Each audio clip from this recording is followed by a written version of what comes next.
Hello students, welcome to our channel. If you are new here then kindly subscribe the channel and press the bell icon. तो पिछली video में हमने class 11th का chapter second basic accounting terms 7 terms कर ली थी। आज हम 8 term करेंगे, capital receipt and revenue receipt. Capital receipt कौन सी रिसिप्ट होती है स्टूडेंट्स? जो हमारी लायबिलिटीज़ इंक्रीज़ करती हैं या फिर हम बोल सकते हैं हमारी एसेट्स की वैल्यू उनसे घटती है। और जो रेवेन्यू रिसिप्ट होती हैं वो क्रेडिट साइड शो होती हैं प्रॉफिट एंड लॉस अकाउंट के, because they are income. Capital receipt के एग्जांपल दे लेते हैं। Amount received from the sale of fixed assets और इन्वेस्टमेंट, कि हमने एसेट्स सेल कर दी, फिक्स एसेट्स। जैसे फिक्स एसेट्स होते हैं स्टूडेंट्स लैंड, बिल्डिंग, मशीनरी, उनको हमने सेल किया, उससे हमें पैसे मिले हैं, तो एक कैपिटल रिसिप्ट है। क्योंकि स्टूडेंट्स कैपिटल रिसिप्ट इसलिए है ये, इससे हमारी एसेट्स डिक्रीज़ हुई हैं, reduction in value of assets, इन्होंने ये पॉइंट दे रखा है यहाँ पे। फिर second, capital contributed by the proprietors, partners और money obtained from issue of shares and debentures in case of company. Third, amount received by way of loan, क्योंकि ये लायबिलिटी है इसलिए कैपिटल रिसिप्ट है। थर्ड, फिर रिवेन्यू रिसिप्ट के example देख लो। Money obtained from sale of goods, हमने गुड सेल किए हैं, उससे हमें मनी ऑब्टेन हुई है, हमें पैसे मिले हैं, तो इसको हम रिवेन्यू रिसिप्ट बोलेंगे। रिवेन्यू रिसिप्ट इसलिए बोलेंगे स्टूडेंट्स क्योंकि ये प्रॉफिट है और प्रॉफिट एंड लॉस की क्रेडिट साइड से शो करेंगे। फिर सेकंड है इसमें commission and fees received for services rendered, interest and dividend received on investments. फिर हमारी 9th टर्म है स्टूडेंट्स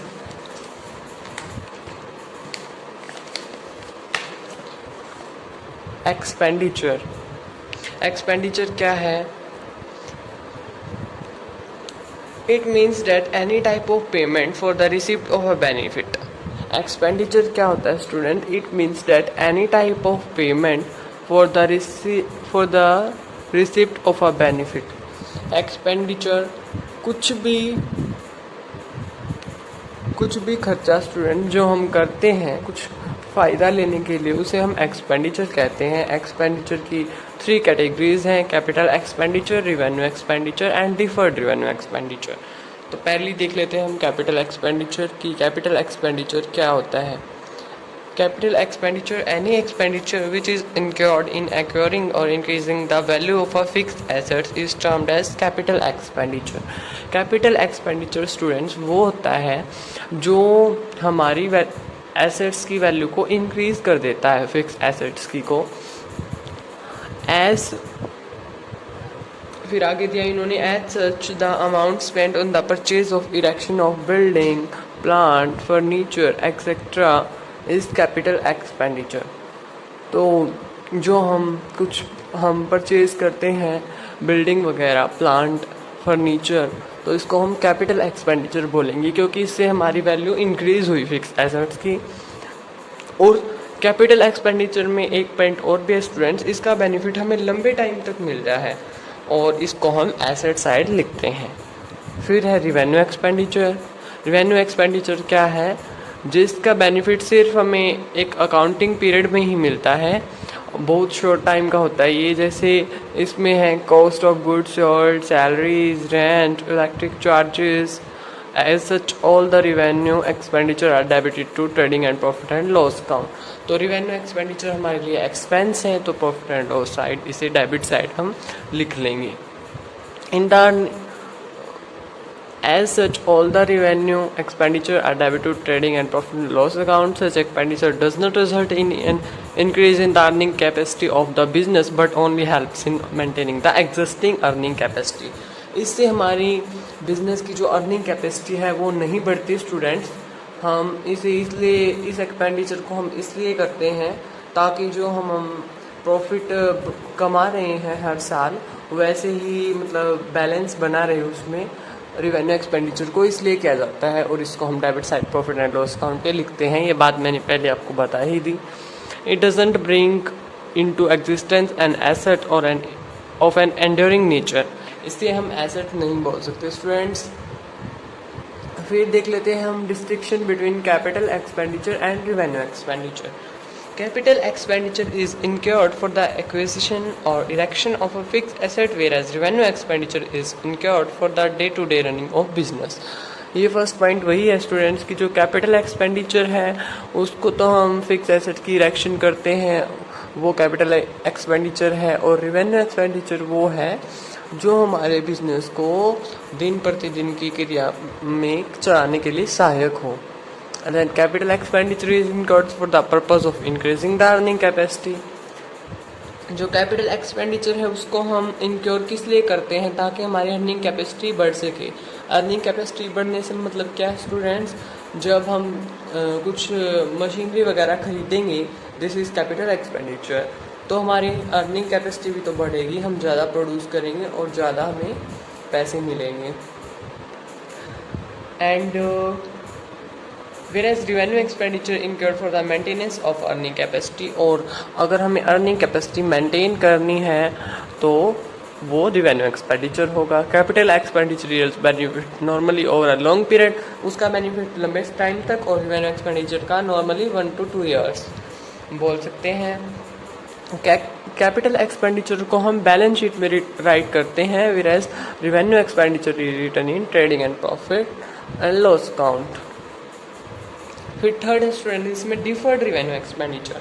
मेन आपको कैपिटल एक्सपेंडिचर और रिवेन्यू एक्सपेंडिचर को ही माइंड में रखना है. डिफर्ड रिवेन्यू एक्सपेंडिचर इतना इम्पोर्टेंट नहीं है, बट फिर भी इसे पार्ट में आपको नाम जरूर याद रखना है इसका और थोड़ा सा मीनिंग. बाकी ये दोनों कंसेप्ट समझने के हैं, कैपिटल एक्सपेंडिचर और रिवेन्यू एक्सपेंडिचर. फिर deferred revenue expenditure, there are certain expenditure which are revenue in nature but the benefit of which is likely to do over a number of years. कुछ expenditure ऐसे भी होते हैं students जो कभी कभी करने पड़ते हैं, लेकिन उनका जो बेनिफिट है वो हमें लंबे टाइम तक मिलता है. उन एक्सपेंडिचर को हम बोलते हैं डिफर्ड रिवेन्यू एक्सपेंडिचर. और ये एक्सपेंडिचर कौन से होते हैं स्टूडेंट्स, इनका हमें बेनिफिट 3 to 7 years दिया है इन्होंने. 3 to 7 years हमें मिलता है.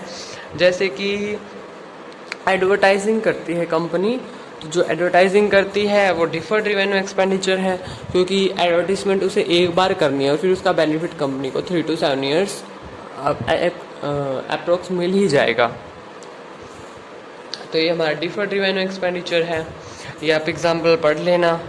ईच ईयर जैसे कि 2 लाख की एडवर्टीजमेंट है तो कंपनी ईच ईयर 50,000 ट्रांसफ़र कर लेगी प्रॉफिट एंड लॉस अकाउंट के डेबिट साइड, और फिर इसका बेनिफिट कंपनी को आगे जाके मिलेगा. फिर 10th है हमारा एक्सपेंसेस. एक्सपेंस क्या होता है, जो हम गुड्स एंड सर्विसेज प्रोड्यूस करते हैं उसमें जो हमारी कॉस्ट आती है वो एक्सपेंसेस है. फिर definition according to Phil and Miller, expenses the cost और ऑफ यूज ऑफ थिंग्स और services for the purpose of generating revenue. Following are included in terms expenses. Expenses में हम किसे किसे इन्वॉल्व करेंगे, cost of goods sold, amount paid for rent, commission, salary and decline in value of asset caused by the use of such assets for business purpose or depreciation is also an expense. तो expense क्या क्या हो सकता है student, cost of goods sold, जो goods sold करने में हमारी कॉस्ट लगी है, अमाउंट पेड फॉर रेंट, जो हमने रेंट दिया है, कमीशन दिया है, सैलरी दी है एम्प्लॉयज़ को, एडवर्टीजमेंट के पैसे लगे हैं, ये सब हमारा एक्सपेंस है. फिर 11th है income. Income is different from revenue. हमने रिवेन्यू भी पढ़ा है और अब हम इनकम पढ़ रहे हैं. ये दोनों कॉन्सेप्ट स्टूडेंट्स अलग अलग हैं. इनकम क्या होती है हमारी, amount received from sale of goods is called revenue. जो हमें गुड्स की सेल से पैसे मिलते हैं वो रिवेन्यू होती है. And the cost of goods sold is called expense. और हमने ये भी पढ़ा कि एक्सपेंस होती है जो उन गुड्स को सोल्ड करने में हमारे कॉस्ट लगती है. लेकिन सरप्लस ऑफ रिवेन्यू और एक्सपेंस इज कॉल्ड इनकम, कि जब हमारे जो रिवेन्यू है वो एक्सपेंसेस से ज़्यादा होगी उसको हम इनकम बोलेंगे. तो आप लिख सकते हो सीधा सरप्लस ऑफ रिवेन्यू और एक्सपेंसेस कॉल्ड इनकम. आपको होप आपको समझ में आ गया होगा. फिर फॉर एग्जांपल देख लेते हैं. हम इन्होंने दिया है the goods costing 4 lakh are sold for 5 lakh. जो गुड्स कॉस्टिंग 4 लाख है उनको हमने 5 लाख में बेच दिया. The sale amounting to 5 lakh is the revenue, the cost amounting to 4 lakh is an expense. जो 4 लाख के गुड थे स्टूडेंट वो तो है हमारे एक्सपेंस, और जो हमने उन्हें 5 लाख में बेच दिया वो क्या है हमारी रिवेन्यू. और जो 1 लाख का हमें प्रॉफिट हुआ है उसको हम इनकम बोलेंगे. तो इनकम का फॉर्मूला यहाँ से निकल के आया, income is equal to revenue minus expenses.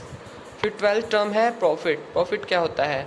Access of total revenue over total expense. जो है टोटल रिवेन्यू अगर हमारी टोटल एक्सपेंस से ज़्यादा आती हैं तो उसको हम प्रॉफिट बोलते हैं। Profit increases the investment of the owner. अगर प्रॉफिट अच्छा होगा तो जो ओनर्स हैं वो इन्वेस्टमेंट भी अच्छी करेंगे, वो ज़्यादा पैसे लगाएंगे। देन फिर 13th टर्म है gain. Gain is a monetary benefit, profit or advantage resulting from events or transactions which are incidental to business such as sale of fixed asset, winning a court case or appreciation in the value of an asset। Gain क्या होता है students? ये एक monetary benefit है, मतलब इसको हम cash में मेजर करते हैं। जैसे कि कुछ ट्रांजैक्शंस की है, हमें उससे फ़ायदा हो जाता है तो वो गेन होता है। और जैसे इन्होंने दिया सेल ऑफ फिक्स एसेट्स, अगर हम सेल करते हैं फिक्स एसेट्स की और हम उससे हमें प्रॉफिट होता है तो हम उसको गेन बोलते हैं। विनिंग अ कोर्ट केस, अगर कंपनी के अगेंस्ट कोई कोर्ट केस था और कंपनी उसे जीत जाती है तो भी वो एक गेन है। और appreciation in the value of an asset. Appreciation क्या होता है स्टूडेंट्स? एसेट्स की वैल्यू में इंक्रीजमेंट, कुछ इंक्रीज हो जाए हमारी एसेट्स की वैल्यू तो ये भी हमारा गेन है। जैसे example, if a building costing 10 lakh is sold for 12 lakh. कोई बिल्डिंग है स्टूडेंट 10 लाख की और उसको हम 12 लाख में बेच रहे हैं तो जो 2 लाख है वो एक गेन है हमारे लिए सेल ऑफ बिल्डिंग पे। फिर 14 स्टूडेंट लॉस। लॉस क्या होगा? इसका अपोजिट होगा loss. When expenses exceeds the total revenue. Loss में क्या होगा? जब हमारे एक्सपेंस हैं वो इन एक्सपेंसेस हैं वो एक्सीड ज़्यादा होंगे रिवेन्यू से तो उसको हम लॉस बोलेंगे। जैसे कि if revenues are 2 lakh and expenses are 2,40,000। अगर हमारे रिवेन्यूज़ तो हैं 2 लाख और हमारे जो एक्सपेंसेस हैं वो 2,40,000 हैं तो द लॉसेस विल बी 40,000। इसमें से हमने इसको डिडक्ट कर दिया। And second, it refers to some fact और activity against which firm receives no benefit. और जब लॉस होगा तो ये तो आपको भी पता है, इससे बेनिफिट तो कुछ होगा ही नहीं कंपनी को, उसको तो भला नुकसान ही होगा। देन फिर क्या है? For example, loss due to fire और activity against which firm no receives no benefit, no differ from expenses. Sorry, expense are incurred to generate revenue whereas losses do not। जो हम एक्सपेंस करते हैं student, अब आप ये देखोगे कि लॉस और एक्सपेंस थोड़े सिमिलर हैं बट इनमें भी डिफरेंस है। जो हम एक्सपेंसेस करते हैं वो तो हम इसलिए करते हैं ताकि हमें रिवेन्यू जनरेट हो सके, मतलब हमें प्रॉफिट हो सके। लेकिन जो लॉसेस होते हैं वो प्रॉफिट कुछ या फिर रिवेन्यूज जनरेट नहीं करते, तो ये अपोजिट है। For example, theft of an asset is a loss, कि अगर हमारी कोई एसेट चोरी हो जाती है वो तो हमारा लॉस है, लेकिन जो हमने उस पर डेप्रिसिएशन लगाया वो हमारा एक्सपेंस है। क्यों? हम उस पर डेप्रिसिएशन इसलिए लगा रहे थे ताकि हमारी अर्निंग कैपेसिटी मेंटेन रहे। फिर 15 टर्म है student purchases. The term purchases is use only for the purchase of goods. ये बात आपको बहुत ध्यान में रखनी है स्टूडेंट्स, इसको आप नोट कर सकते हो कि जो द टर्म परचेज है वो use for the purchases of goods. जो परचेज है हम सिर्फ उसको गुड्स परचेज करने के लिए ही ओनली इन्वॉल्व करते हैं, या फिर इसका रिलेशन सिर्फ परचेज ऑफ गुड्स से ही होता है इन विच द बिजनेस डील्स, और उन गुड्स को परचेज करना जिसमें बिजनेस डीलिंग कर रहा है। In case of manufacturing, concerned goods means acquiring of raw material for the purpose of conversion into finished product and then sale. In case of trading, concerned goods are those things which are purchased for resale.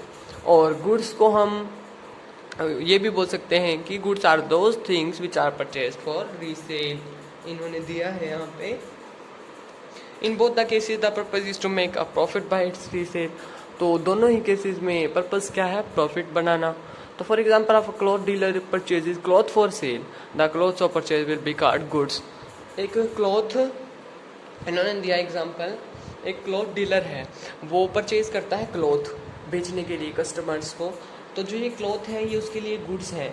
अगर cloth dealer कुछ और purchase करता है तो उसके लिए goods नहीं है students. However, if the same cloth dealer purchase furniture for seating the customer, such furniture will not be termed as goods। मैंने आपको बताया अगर वो फर्नीचर परचेज कर लेता है तो हम उसको गुड्स नहीं बोल सकते, जिसमें वो डीलिंग कर रहा है ओनली उसी चीज़ को हम गुड्स बोलेंगे। But it will be an asset, तो ये एक एसेट जरूर होगी क्योंकि वैल्यूएबल थिंग है, जो फर्नीचर उसने खरीदा है उसका बेनिफिट लंबे टाइम तक मिलेगा। And a separate account name furniture account will be open for it, तो इसके लिए एक फर्नीचर अकाउंट ओपन किया जाएगा। फिर परचेज के अंदर ही दिया इन्होंने परचेज इज रिटर्न। अब परचेज तो हमने देख लिया कि अगर कुछ हम परचेज करते हैं, परचेज रिटर्न क्या होता है कि जो हमने परचेज किया हम उसको रिटर्न कर देते हैं, परचेज रिटर्न। इसका दूसरा नाम रिटर्न आउटवर्ड भी है, इन्होंने दिया भी होगा इसके अंदर। When purchase goods are return to the supplier these are known as purchase return. जब हम सप्लायर्स को गुड्स रिटर्न कर देते हैं तो उसको हम बोलते हैं purchase return. And such returns are also termed as return outwards. फिर 16th है स्टूडेंट्स सेल्स, कि सेल्स क्या होता है। Sales means transfer of ownership of goods और सर्विसेज टू कस्टमर्स। सेल्स में क्या होता है, जो हमारी ओनरशिप है हम उसको ट्रांसफ़र कर देते हैं। जैसे मान लो कोई शॉपकीपर है, उसके पास कुछ सामान है और वो उसे बेच देता है, तो पहले वो ओनरशिप उसकी शॉपकीपर की थी, लेकिन जब जिसने वो परचेज कर लिया अब तो वो सामान उसका है, तो ओनरशिप चेंज होगी, इसको हम सेल्स बोलते हैं। जैसे कि आप एग्जांपल से देखो, if Tarun sells a computer to Varun, अगर तरुण कंप्यूटर बेच देता है वरुण को, तो पहले तरुण ओनर था अब वरुण ओनर है, तो ये एक सेल्स प्रोसेस है। बस इन्होंने इतना ही दिया है। The term sale is used only for the sales of those goods. जैसे हम परचेज को ओनली गुड्स के लिए यूज़ करेंगे, वैसे ही हम सेल्स को भी ओनली गुड्स के लिए ही यूज़ करेंगे। फिर आगे क्या दिया इन्होंने, the term sale is never used for the sale of assets. अगर हम एसेट्स को सेल करते हैं तो हम वहाँ पे सेल्स वर्ड यूज़ नहीं कर सकते। For example if a cloth dealer sells cloth it will terms at sale. अगर कोई क्लॉथ डीलर है, पीछे वाला एग्जाम्पल परचेजेस वाला, अगर कोई क्लॉथ डीलर अगर सेल करता है क्लॉथ को अपने को, तो वो उसके लिए सेल है। But if the same cloth dealer sells the old furniture और टाइपराइटर, अगर वो टाइपराइटर बेच देता है या फिर अपना फर्नीचर बेचता है ओल्ड, तो उसको हम सेल्स नहीं बोल सकते। The term sales include both cash and credit sale. Cash sales तो स्टूडेंट्स आपको पता है कि कैश में कुछ ट्रांजैक्शन हो, कैश में कुछ सेल कर रहे हैं, बदले में कैश मिल रहा है, और जो ये क्रेडिट सेल्स होती है उधार पर। फिर इन्होंने दिया सेल्स रिटर्न। सेल्स रिटर्न क्या है, some customer might return the goods sold to them. कुछ कस्टमर ऐसे भी हैं स्टूडेंट जिसको हमने सामान बेचा है वो वापस लौटा दें। बहुत सारे रीज़न हो सकते हैं इस चीज़ के, क्या पता सामान टूट फूट हो गई हो, क्वालिटी अच्छी नहीं लगी हो कस्टमर को, तो जो वो रिटर्न करेगा उसको हम सेल्स रिटर्न बोलेंगे। Some customer might return the goods sold to them, these are termed as sale return. और इसका दूसरा नाम है रिटर्न इनवर्ड। परचेज रिटर्न का तो है रिटर्न आउटवर्ड, ये आपको रिमेंबर करना है, और जो सेल्स रिटर्न है उसका है रिटर्न इनवर्ड। रिटर्न इनवर्ड क्यों, क्योंकि वापस हमारा स्टॉक बढ़ जाएगा जो रिड्यूस हुआ था 2030 में, तो रिटर्न इनवर्ड। एंड जो आउटवर्ड बाहर वापस रिटर्न कर दिया, तो परचेज रिटर्न। फिर 17th है स्टूडेंट स्टॉक और स्टॉक इन ट्रेड।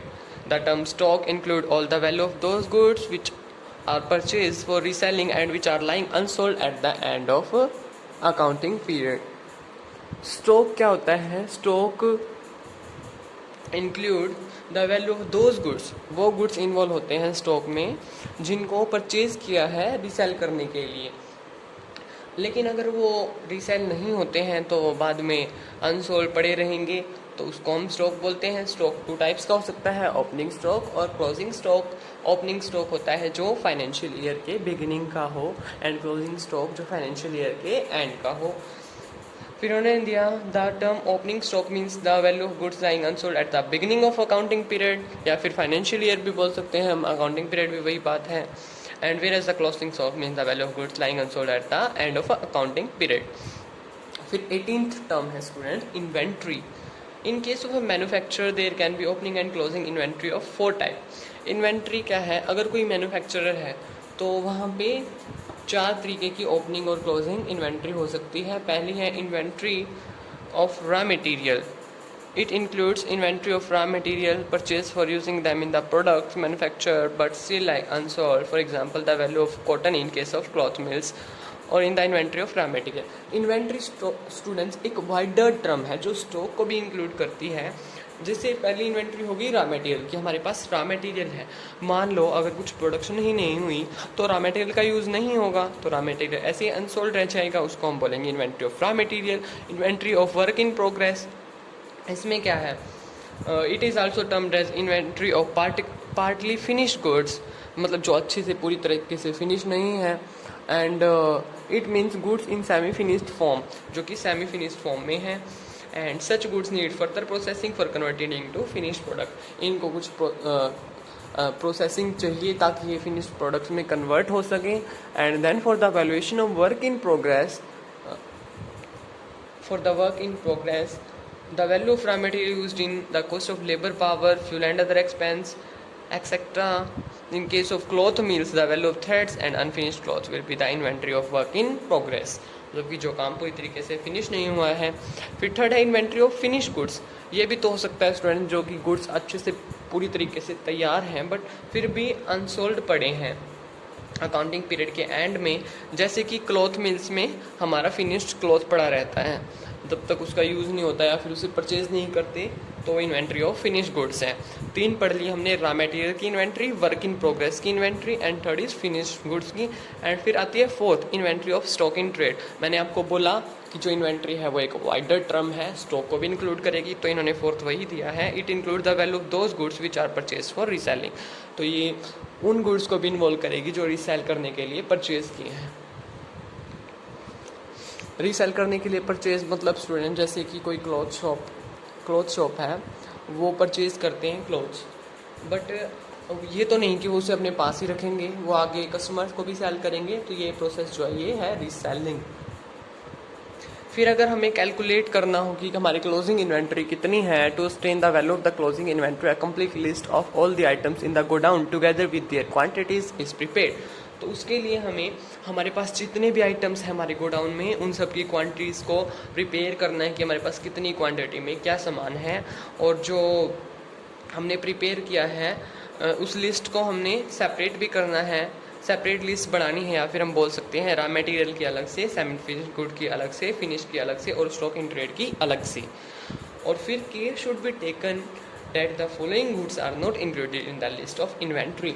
अब हमें ये पॉइंट्स ध्यान में रखने हैं कि हमें जब हम ये बनाएंगे लिस्ट तो उसमें हमें इनको इंक्लूड नहीं करना। पहला है goods which have been sold but remain undelivered, जैसे कि गुड्स हैं वो बेच तो दिए पर डिलीवरी नहीं हुई है, उसको हम रिकॉर्ड नहीं करेंगे। क्यों? क्योंकि वो बेच दिए हमने, वो अनसोल्ड नहीं है बट उसकी डिलीवरी रहती है, इसलिए there is no recording of this। and goods purchased and received but which have not been recorded in the purchase book, अगर हमने गुड्स परचेज कर लिए और गुड्स हमारे गोडाउन में आ भी गए बट उसकी रिकॉर्डिंग नहीं हुई है परचेज बुक में, तो भी हम नहीं उसको इंक्लूड करेंगे। Following good should be included in the list of inventories, और जब हम इन्वेंट्रीज ये लिस्ट बनाएंगे इन्वेंट्रीज की, तो हमें इन बातों का ध्यान भी रखना है कि इनको हमें इंक्लूड करना है। Goods send to the customer on sale और रिटर्न बेसिस। मान लो स्टूडेंट्स हमने कस्टमर्स को गुड्स बेच दिए रिटर्न बेसिस पे, बोले तो कहने का मतलब इनका ये है कि क्रेडिट सेल कर दी गुड्स की, तो हमारे गुड्स तो जा चुके हैं तो हमें उसको रिकॉर्ड करना है। एंड फिर second, goods send to the agents for sale but remain lying with them as unsold. हमने एजेंट्स को गुड तो दे दिए बट उनके पास वो अभी भी उनके पास अनसोल्ड है, तो उसको भी हम इंक्लूड करेंगे क्योंकि हमारा स्टॉक घट चुका है स्टूडेंट। फिर आगे दिया है इन्होंने it should always be kept in mind that inventory is valued at cost price और realisable value whichever is less. Inventory को हम हमेशा जिस वैल्यू पे हमेशा लो वैल्यू पे ही उसको रियलाइजेबल वैल्यू या फिर बोल सकते हैं कॉस्ट प्राइस पे ही हम उसको वैल्यू करते हैं, जो कि हमेशा कम होती है। ये इंपॉर्टेंट पॉइंट है। Distinction between stock and inventory, अब आपको समझ में आ जाएगा कि जो स्टॉक और इन्वेंट्री है उसके बीच डिस्टिंक्शन क्या है, उनके बीच डिफरेंस क्या है। Stock refers only to the value of those goods which are purchased for reselling and which are lying unsold at the end of accounting period।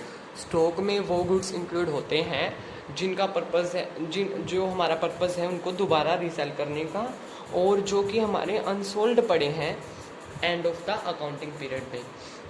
Whereas the inventory is a wide term which includes stock also, जो inventory है वो हमारे stock को भी include करेगी दस inventory includes the following. तो inventory है जो ये इन चारों को इन्वॉल्व करेगी। फर्स्ट है inventory of raw material, inventory of semi finished goods and inventory of stock. ये हमने पढ़ लिया है।